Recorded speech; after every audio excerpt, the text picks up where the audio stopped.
முத்து மீனா பணத்தை தவற விட்டு அந்த ஸ்பாட்டுக்கு போகிறாங்க. அங்கே போயிட்டு கேமராவை பக்கத்தில் இருக்கிற கேமராவில் செக் பண்ணி பார்க்குறாங்க. அப்போ யார் வந்தாங்க என்னன்னு சொல்லிட்டு அந்த வண்டி நம்பர் எல்லாத்தையுமே நோட் பண்ண செய்கிறாங்க. அதை எடுத்துகிட்டு டேரெக்டாக போலீஸ் ஸ்டேஷனாக போகிறாங்க. போயிட்டு இது மாதிரி வந்துட்டு பணத்தை எடுத்துகிட்டு போயிட்டாங்க, கஷ்டப்பட்டு வாங்கின பணம் சார், இப்போ தான் ஃபினான்ஸ்லேருந்து கடன் வாங்கிட்டு வந்துட்டு அப்படின்னு சொல்லிட்டு ஃபினான்ஸுக்கு கால் பண்ணி கொடுத்து சொல்கிறாங்க. ஆமாங்க, இப்போ தான் முத்து என்கிட்ட 38 லட்ச ரூபா கடன் வாங்கிட்டு போனார் அப்படிங்கிற மாதிரி ஃபினான்ஸியரும் சொல்கிறாரு. இதெல்லாம் கேட்டு பெரிய எவிடன்ஸாக மாறிடுது. அதுக்கப்புறம் இது யார் என்னன்னு சொல்லி பார்க்குறப்போ உடனே மீனா சொல்கிறாங்க, இந்த ஆள் யாருன்னு எனக்கு தெரியுங்க அப்படின்னு சொல்கிறாங்க. என்ன சொல்கிறீங்க அப்படின்னு சொல்லி கேட்குறப்போ அப்போ உடனே சத்யாவும் சொல்கிறாரு, ஆமாம் எனக்கு தெரியும், இது வந்து சிந்தாமணிக்கிட்ட வேலை பார்க்குற ஆளுக்கு தான் இது. அது மட்டும் இல்லாமல் எங்கள் ஃபினான்ஸு வேலை செய்கிறவங்க கூட தான் யாராவது பணம் கொடுக்கலைன்னா இவங்கள தான் அனுப்பிச்சு பணம் வந்து வசூல் பண்ண சொல்லுவாங்க. எங்கள் ஓனருடைய ஒய்ஃப் தான் சிந்தாமணி அப்படிங்கிற மாதிரிலாம் சொல்லிடுறாங்க. இதெல்லாம் கேட்டேன்னு வந்துட்டு வாங்க போகலாம் அப்படின்னு சொல்லிட்டு சிந்தாமணியோட வீட்டுக்கு போகிறாங்க. அங்கே சிந்தாமணி இல்லை, ஏலத்துக்கு போயிட்டான்னு சொல்லி சொல்கிறாங்க.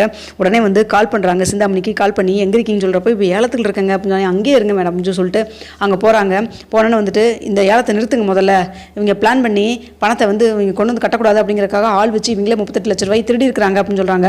ஏலத்தை நடத்துகிறவர் அப்படியே வந்து ஹையர் ஆஃபீஸர் அப்படியே ஸ்டாப் பண்ணுறாங்க. என்னங்க சொல்கிறீங்க அப்படின்னு சொல்லி கேட்குறப்போ ஆமாங்க, பணத்தை வந்து எப்படியாவது இந்த முத்து வந்து கடன் வாங்கி கொண்டு வந்து கட்டலான்னு சொல்லி வந்தார், எப்படியாவது அந்த பணத்தை வந்து கொடுக்கக்கூடாமல் தடுத்துறணும் அப்படிங்கிற ஒரே காரணத்துக்காக ஆளை வச்சு அவங்க ஆளை வச்சு இப்படியெல்லாம் பண்ணியிருக்கிறாங்க. அதனால் வந்துட்டு இந்த ஏலத்தை நடத்த விடாமல் பண்ணுறது தான் கரெக்டாக இருக்குங்க அப்படின்னு சொல்லிட்டு இருக்கிறாங்க. இதை பார்த்தோன்னே சிந்தாமணி, சார் என்ன சார் அவங்க வந்துட்டு பணத்தை கட்ட முடியாதனால ஏதோ சொல்லிட்டு கதை கட்டிட்டு இருக்கிறாங்க, அதை கேட்டு நம்புறீங்க அப்படின்னு சொல்கிறாங்க. அப்படிங்களா, அவனை கூட்டிகிட்டு வாங்க அப்படின்னு சொல்கிறாங்க. அப்போ சத்யா அந்த பணத்தை திருடிட்டு போனவனை கூட்டிகிட்டு வராங்க. கூப்பிட்டு வந்தோன்னே ஒழுங்காக சொல்கிறியா இல்லை தூக்கி உள்ளே போட்டேன்னா அதுக்கப்புறம் நீ வாழ்நாள் பூரா வெளியில் வர முடியாது, இருக்கிற கேஸை தூக்கி உள்ளே போட்டுருவோம் அப்படிங்கிறாங்க. என்னங்க சார் என் கண்ணு முன்னாடியே ஏன் இப்படி வந்து நீங்கள் வந்து இது மாதிரி மிரட்டுறீங்க அப்படின்னு சொல்கிறாங்க.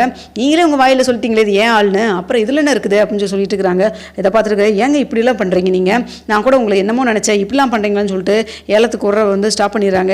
இதுக்கு மேலே எல்லாம் இதெல்லாம் பண்ண முடியாது, உங்களை லீகலாக நாங்கள் எப்படி ஹேண்டில் பண்ணுறோன்னு பாருங்கள், இனிமேல் வந்து இந்த வீட்டை வந்துட்டு நாங்கள் அவங்களுக்கு ஏதாவது திரும்ப கொடுக்குறக்கு என்ன பண்ண முடியுமோ அவங்களுக்கு தான் சப்போர்ட் பண்ணுவேன் அப்படின்னு சொல்கிறாங்க. இதை பார்த்துட்டு இருக்க ஃபினான்சர், என்ன சார் இப்படியெல்லாம் சொன்னால் எப்படிங்க சார், நாங்கள் பணத்தை வந்து கொடுத்துருக்கோம், அவங்க என்ன எங்களுக்கு பணத்தை திரும்ப கொடுக்கல, ஏலத்துக்கு விட்டுட்டு மீதி பணத்தை நான் வந்து வாங்கிக்கலான்னு பார்த்தா இப்படி சொல்கிறீங்களே அப்படின்னு சொல்கிறாங்க. இதை பார்த்துருக்க மீனா, ஏங்க நீங்கள் தான் பணம் கொடுத்தீங்களா, பணம் எங்களுக்கு கடன் கொடுத்ததெல்லாம் இந்த சிந்தாமணி தானே அப்படின்னு சொல்கிறாங்க. இங்கே பாருங்கள் நீங்கள் சொல்கிறது நடக்கிறதெல்லாம் ஒன்றும் கிடையாது அப்படின்னு சொல்கிறாங்க. அப்போ முத்து சொல்கிறாங்க, ஏங்க அன்னைக்கு இன்கம் டேக்ஸ்லேருந்து வந்து ஆஃபீஸர் சொன்னப்போ இந்த பணத்துக்கு உங்களுக்கு சம்மந்தம் இல்லை, சிந்தாமணி தான் பணம் கொடுத்தான்னு சொன்னீங்க, இப்போ அப்படியே மாற்றி பேசுகிறீங்க சார் அப்படின்னு சொல்கிறாங்க. நான் எப்போ சொன்ன முத்து அப்படின்னு சொல்லிட்டு உள்டாவாக பேசுகிறாரு. இதை பார்த்துருக்கிற முத்து, சார் இதெல்லாம் பொய்யுங்க சார், அவங்க ஆஃபீஸில் வேணால் சிசிடிவி கேமரா இருக்குல்லங்க சார், போய் செக் பண்ண சொல்லுங்கள், இன்கம் டேக்ஸ் ஆஃபீஸிலேருந்து ஒருத்தர் நான் கூட்டு போயிருந்தேன், அப்போ அவர் விசாரிக்கிறப்போ இந்த பணத்துக்கு எனக்கு சம்மந்தம் இல்லை, நான் கடன் கொடுக்கவே இல்லை அப்படிங்கிற மாதிரி சொன்னார், இப்போ வந்து இப்படியே மாற்றி பேசுகிறாரு, எல்லாமே பொய்யா இருக்குது அப்படின்னு சொல்லிட்டு இருக்காங்க. இதெல்லாம் பார்த்துட்டு இன்ஸ்பெக்டர் வந்துட்டு எதாக இருந்தாலும் ஸ்டேஷனுக்கு வாங்க பேசிக்கலாம் அப்படின்னு சொல்கிறாங்க. சார் ஏழை நடந்துட்டு இருக்குது, ஏலத்தை வந்து இப்போ நடத்தக்கூடாதுன்னு சொல்லி சொன்னது மட்டும் இல்லாமல் ஸ்டேஷனுக்கு வர வான்னு சொல்லிட்டு இருக்கிறீங்க, என்ன சார் நினச்சிட்டு இருக்கீங்க அப்படின்னு சொல்லிட்டு ஃபினான்ஷியல் ஒரு பக்கம் பேசுகிறாரு. இதெல்லாம் பார்த்துட்டு இருக்கிற வந்துட்டு முத்துவும், சார் எங்கள் வீட்டை வந்துட்டு எப்படியாவது இந்த அம்மா அடையணும், அதுக்காக என்னென்ன பண்ண முடியுமோ பண்ணிட்டு இருக்கிறாங்க, தயவு செய்துங்க சார் இந்த ஏலத்தை நிறுத்தி வைக்க சொல்லுங்கள், அந்த பணத்தை வந்து இவங்ககிட்ட தான் இருக்குது சார், வாங்கிட்டோம்ல அந்த பணத்தை கொண்டு வந்து இப்போவே நான் கட்டிடுறேன் அப்படின்னு சொல்கிறாங்க. அப்போ வந்துட்டு பணத்தை கொடுறா அப்படின்னு சொல்கிறாங்க. அப்போ உடனே இன்னொருத்தனுக்கு கால் பண்ணி அந்த பணத்தை எடுத்துகிட்டு வர சொல்கிறாரு. அந்த கையும் கழுவுமா மாட்டினவன் ஃபோன் பண்ணி சொல்கிறான் அந்த ரவுடி. அப்போ பணத்தையும் எடுத்துகிட்டு வராங்க.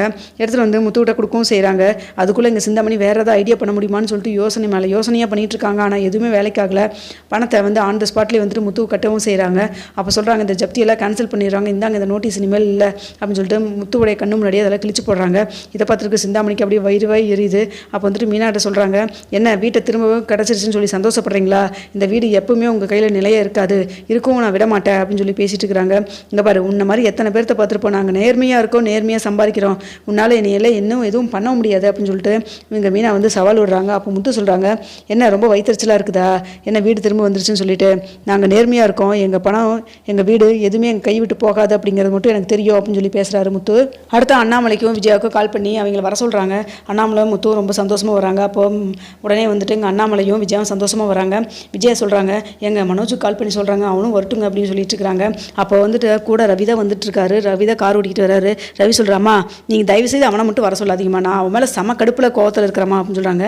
ஏன்டா என்னாச்சுடா அப்படின்னு சொல்லி கேட்குறாங்க. என்னாச்சா, ஏம்மா கொஞ்சம் கூட அவனுக்கு அறிவே கிடையாதுமா, நாங்கள் எத்தனை தடவை வந்து அந்த 10 லட்ச ரூபா ஃபஸ்ட்டு இனிஷியலாக கொடுத்தா அந்த ஜப்தி எடுத்துடலாம்னு சொல்லி சொன்ன பணத்தை பெறட்ட நானும் ட்ரை பண்ணேன், முத்துவும் ட்ரை பண்ணான், ஆனால் வந்துட்டு பணத்தை கொடுக்க முடியல, கொஞ்சம் சரி ஓகே இவங்ககிட்ட கொஞ்சம் ஹெல்ப் கேட்போம், இவன் தானே வாங்கி வச்சா கடனை, நீங்கள் யோசிச்சு பாருங்க பாருங்கம்மா, நான் கேட்குறேன்னு தப்பாக நினைக்காதீங்க. இந்நேரம் அண்ணியும் சரி இல்லை முத்துவோ சரி பணத்தை வந்து கடன் வாங்கியிருந்தாங்கன்னா அந்த பணத்தை நீங்களும் மனோஜும் சேர்ந்து அடைச்சிருப்பீங்களா? மாட்டீங்கல்ல. ஆனால் முத்து மட்டும் பார்த்தீங்களா கஷ்டப்பட்டு அவன்லாம் பண்ணிகிட்டு இருக்கான். இதெல்லாம் நீங்கள் கொஞ்சமாவது யோசிச்சு பார்த்தீங்களாமா அப்படின்னு சொல்லிட்டு இருக்கிறாங்க. இல்லைடா அது வந்து அப்படின்னு சொல்லிட்டு இருக்கிறப்போ அப்போ அண்ணாமலை சொல்கிறாங்க, இதா இவகிட்ட பேசுறதெல்லாம் வேஸ்ட்டு, இவகிட்ட தெரிஞ்சே போய் நீ பேசுகிற பற்றியாடா அப்படின்னு சொல்கிறாங்க. இல்லைப்பா எனக்கும் மனசு கேட்கலப்பா, பாவம்ப்பா, அண்ணியும் சரி முத்துவும் சரி இந்த வீட்டை கிடைக்கணும் திரும்ப கிடைக்கணும் அப்படிங்கிறக்காக ரொம்ப கஷ்டப்பட்டுட்டாங்க. என்னால் முடிஞ்ச அளவுக்கு நாங்களுமே வெளியில் லோன் எல்லாம் ட்ரை பண்ணி தான் இருக்கோம். கிடச்சிருச்சுன்னா நான் இப்போ கடன் வாங்குறது கூட கொஞ்சம் பணத்தை பேமெண்ட் கொடுக்கலாம் தான் இருக்கோம் அப்படின்னு சொல்லிட்டு இருக்கிறாங்க. அப்போ வந்துட்டு அண்ணாமலை சொல்கிறாங்க, முத்து ரொம்ப நல்லவன்டா, உண்மையாலுமே வந்துட்டு எனக்கு இப்படி ஒரு பையன், நான் 3 பசங்களில் எனக்கு முத்து இந்த அளவுக்கு வந்துட்டு இருப்பான்னு நான் நினைக்கவே இல்லை. பிறந்தப்போ இருந்தது இப்போ வரைக்குமே 3 பேர்த்தையும் நான் ஒன்றா தான் பார்க்குறேன், இல்லைன்னு இல்லை. ஆனால் முத்து இந்த குடும்பத்துக்காக நான் ஒரு வார்த்தை சொல்லிட்டேன், அந்த வார்த்தையை அவன் மீறவே மாட்டான்னு சொல்லிட்டு ரொம்ப புகழ்ந்து பேசுகிறாங்க. இதை பார்த்துட்டு விஜயா எதுவுமே பேசாமல் வாயடைச்சு போயிருக்காங்க. என்ன விஜயா ஏதாவது பேசுவிய சொல்லு, என்னமா வாயில் தான் சும்மா சொல்கிறேன்னு சொல்லிட்டு இருந்தேன், எப்படி 38 லட்ச ரூபா கொண்டு வந்துட்டான்ல அப்படின்னு சொல்கிறாங்க. அதை எனக்கு தெரியுமே, என்னதான் இருந்தாலும் அவன் என் பையன் தானே அப்படின்னு சொல்லிட்டு இருக்கிறாங்க. அப்பா கடவுளை, இப்போ தான் உன் வாயிலேருந்து என் பையன் வருதில்ல, பணத்துக்கு கொடுக்குற மதிப்பை நீ மனுஷனுக்கு கொடுக்குறது இல்லையில அப்படின்னு சொல்லிட்டு இருக்கிறாங்க. இதை பார்த்துட்டு இருக்கிற ரவி சொல்கிறாங்க, விடுங்க பார்த்துக்கலாம்ப்பா அப்படின்னு சொல்கிறாங்க. வீட்டுக்கும் போகிறாங்க. போனால் வந்துட்டு மீனா சந்தோஷமாக நின்று வாங்க மாமான்னு சொல்லிட்டு கூப்பிட்றாங்க. அப்போ வந்துட்டு அத்தை வாங்க தங்குறாங்க. என் வீடு எனக்கு திரும்ப கிடச்சிச்சு, ரொம்ப சந்தோஷம் முத்து, ரொம்ப நன்றின்னு சொல்லிட்டு கையெடுத்து கும்பிட்றாங்க. கண்ணில் தண்ணி வச்சுட்டு விஜயா. இதை பார்த்துட்டு அப்படியா என்ன பண்ணுறதுன்னு தெரியாமல் முத்து ஒரு நிமிஷம் கண் கலங்கி, இல்லைம்மா அது வந்து எதுக்கு என்கிட்ட எதுக்குமா அப்படி சொல்கிறீங்க, இதெல்லாம் என்னுடைய கடமைமா, நம்ம வாழ்ந்த வீடுமா, அப்படி எப்படி சும்மா விட்டுற முடியுமா அப்படின்னு சொல்லிட்டு இருக்கிறாங்க.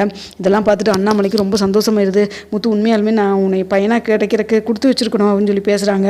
இதை பார்த்துருக்கிற மீனான்ட்டு, மாமா எதுக்கு மாமா பெரிய பெரிய வார்த்தையெல்லாம் சொல்கிறீங்க, இந்த வீட்டில் எப்படியாவது நம்ம திரும்ப வந்து வாழ்ந்துடணும் இருந்துடணும் அப்படிங்கிறது மட்டும்தான் எங்களுடைய எண்ணமாக இருந்தது. எப்படியோ கடவுள் புண்ணியத்தில் திரும்ப நம்மளுக்கு இந்த வீடு கிடச்சிருச்சு, ரொம்ப சந்தோஷங்க மாமா அப்படின்னு சொல்லி பேசிகிட்டு இருக்கிறாங்க. இதெல்லாம் பார்த்துட்டு இருக்கிற உடனே வந்துட்டு மனோஜ் வந்துடுறாப்புல விஷயத்தை கேள்விப்பட்டு ஒரே கடுப்பாகிறாங்க. என்ன வீடு திரும்ப வந்துருச்சு, எப்படி இருந்தாலும் நமக்கு சொத்து இல்லைன்னு தான் சொல்ல போகிறாங்க அப்படின்னு சொல்கிறாங்க. அப்போ அண்ணாமலை கூப்பிட்றாரு. கூப்பிட்டு இங்கே வாடா, என்னமோ நான் வந்துட்டு அன்னைக்கு கோவத்தில் சொன்னதை வச்சுக்கிட்டு சொத்தெல்லாம் வந்து எனக்கு பங்கு இல்லை, அதனால் வீட்டடை கடன் அடைக்கிறதுக்கு நான் பணம் கொடுக்க மாட்டேன்னு சொன்னியாமா அப்படின்னு சொல்கிறாங்க. இல்லைப்பா அது வந்து அப்படின்னு சொல்கிறப்போ உடனே வந்து முத்து சொல்கிறாங்க, டேய் உனக்கு அப்படியெல்லாம் வந்து பங்கு கொடுக்காம விட்டா நீ விட்டுருவியா, எப்படியோ ஒன்று நைட்டோட நைட்டை எதையாவது தூக்கிட்டு ஓடிட மாட்டேயாடா அப்படின்னு சொல்லிட்டு கிண்டல் பண்ணுறாரு. இதை பார்த்துருக்குற நம்மளை கொஞ்சம் அமைதியாக இருடா அப்படின்னு சொல்லி சொல்கிறாரு. இல்லைப்பா அப்படின்னு சொல்லிட்டு இருக்கப்போ, இங்கே பாடுறா உனக்கு கொடுக்க வேண்டிய பணத்தை நான் கொடுத்தாண்டா, அவன் அப்படியெல்லாம் வந்து உனக்கு பணமெல்லாம் கொடுக்காமலாம் போயிட மாட்டேன், ஏதோ கோவத்தில் அன்றைக்கி சொன்னேன், ஆனால் 3 பேர் இருக்கிறப்போ நீ மட்டும் நான் வந்து ரிட்டையர்மெண்ட் பணமும் சரி மற்ற பணத்தையும் சரி எடுத்துகிட்டு போறியாடா, நீயாவது கொஞ்சமாக யோசிச்சு பார்க்கணும், கடனை கட்டுறதுக்காக தானே முத்து ஓடிட்டே இருந்தான், அவனுக்கு ஹெல்ப் பண்ணணும்னு சொல்லி கேட்டியா, இல்லை அட்லீஸ்ட் ஒரு ஃபோன் பண்ணியாவது பணத்துக்கு ஏதாவது பண்ணியான்னு கேட்டியா, எதுவுமே நீ கேட்கலையலடா, எப்படா உன்னால் மட்டும் இப்படி இருக்க முடியுது அப்படின்னு சொல்லி பேசிட்டு இருக்கிறாங்க. அப்போ கரெக்டாக ரோகிணி அங்கே வராங்க. ரோகிணி பார்த்தோன்னா விஜயா செம டென்ஷன் ஆகுறாங்க. இப்போ தான் 1 நிமிஷம் தான் ஆகுது இந்த வீடு கிடச்சிச்சுன்னு சொல்லி சந்தோஷப்பட்டுட்டு இருக்கிற, அதுக்குள்ளே வந்துட்டா பார்த்தீங்களா சந்தோஷத்துக்கு எடுக்கிறதுக்கு, கேடு கட்டவில்லை எதுக்கு இங்கே வந்த அப்படின்னு சொல்லி கேட்குறாங்க. நீங்கள் கூப்பிட்டெல்லாம் ஒன்றும் வரல, மனோஜ் கூப்பிட்டாரு நான் வந்தேன் அப்படின்னு சொல்கிறாங்க. ஏண்டா எதுக்கு அவளை வர சொன்னேன் அப்படின்னு சொல்கிறாங்க. இல்லைம்மா அவள் என்னதான் இருந்தாலும் என்னை அன்னைக்கு ஜெயிலேருந்து இவன் தானம்மா வெளில எடுத்தா, அவள் வந்து நம்மளோட சேர்ந்து வாழ்த்துமா, இப்போ கூட வந்துட்டு எனக்காகதாம்மா அவள் வந்து நான் கடையில் கஷ்டப்பட்டப்போ எனக்காகதாம்மா சப்போர்ட் பண்ணா, அவளை வரக்கூடாதுன்னு நீங்கள் ரொம்ப பேசிட்டீங்க அன்னைக்கும் அப்படின்னு சொல்லி சொல்கிறாங்க. இதை கேட்டு என்னடா பேசுனாங்க, கடைக்குள்ளே வரக்கூடாதுன்னா வரக்கூடாது அவ்வளோதான், இவள் எதுக்கு இப்போ இங்கே வர சொல்லியிருக்கேன், ஏன் கொஞ்ச நேரம் சந்தோஷமாக இருக்க கூட விட மாட்டாளா, இத்தனை பிரச்சனை ஆனதுக்கு காரணமே இவ தானே அப்படின்னு சொல்லி பேசிட்டு இருக்கிறாங்க.